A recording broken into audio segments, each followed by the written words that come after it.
guilty beyond reasonable doubt. Matapos ang mahigit isang taon, hinatulang guilty sa qualified trafficking of person si Guo Huaping o mas kilala bilang dating Banbantarlac City Mayor Alice Guo. Sinintensyahan siya ng life imprisonment o habang buhay na pagkakabilanggo. Ang kaso, nagugat ng i-raid ng Presidential Anti-Organized Crime Commission o PAOC ang compound na ito sa Banbantarlac noong March 2024. Na-rescue ang daang-daang Pilipino at mga dayuhan na ayon sa PAOC sa pilitang pinagtatrabaho sa online scamming at pinaparusahan kapag hindi umabot sa kota. Ang niraid na pogo nasa compound ng pagmamayari ng Baofu Land Development Incorporated. Base sa dokumentong nakuha ng PAOC, pag-aari ito ni Guo. Ginawa itong commercial land at siguro rin daw ang kumuha ng building permit ng mga gusali sa loob. Kasunod nito, naungkat ang pagkatao ni Guo sa mga pagdinig noong nakaraang taon. Lumaki po ako sa farm. Ang tatay ko po ay Chinese at hindi po ako yung nag-prepare po ng birth certificate ko po. Paulit-ulit niyang iginigiit noon na hindi siya spy. Ako po isang Filipino at lalong-lalo na po hindi po ako spy. Naglabas din si Senator Win Gatchalian ng dokumento na si Alice Guo ay si Guo Huaping na napatunayang totoo sa pagsusuri ng NBI dahil tugma ang fingerprints ng dalawa.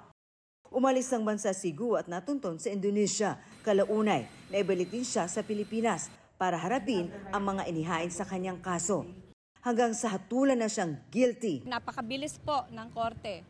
Binigay sa atin yung decision. First time tayong nag-file ng organizing human trafficking under Section 4L of the Anti-Human Trafficking Law.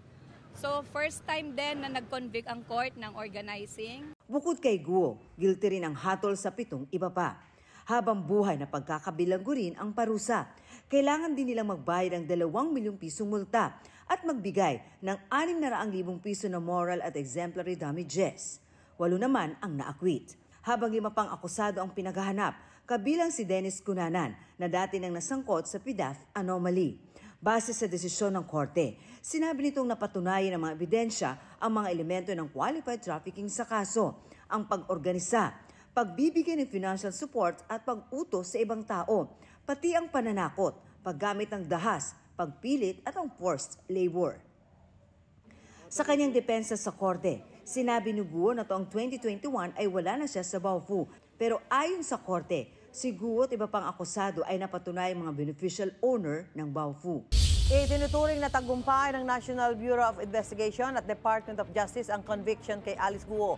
Ayon sa NBI, mahalaga ito sa mga hakbang ng gobyerno na buwagin ang mga sindikato sa bansa at protektahan ang mga biktima ng human trafficking. Para naman sa DOJ, patunay raw ito na gumagana ang justice system sa bansa.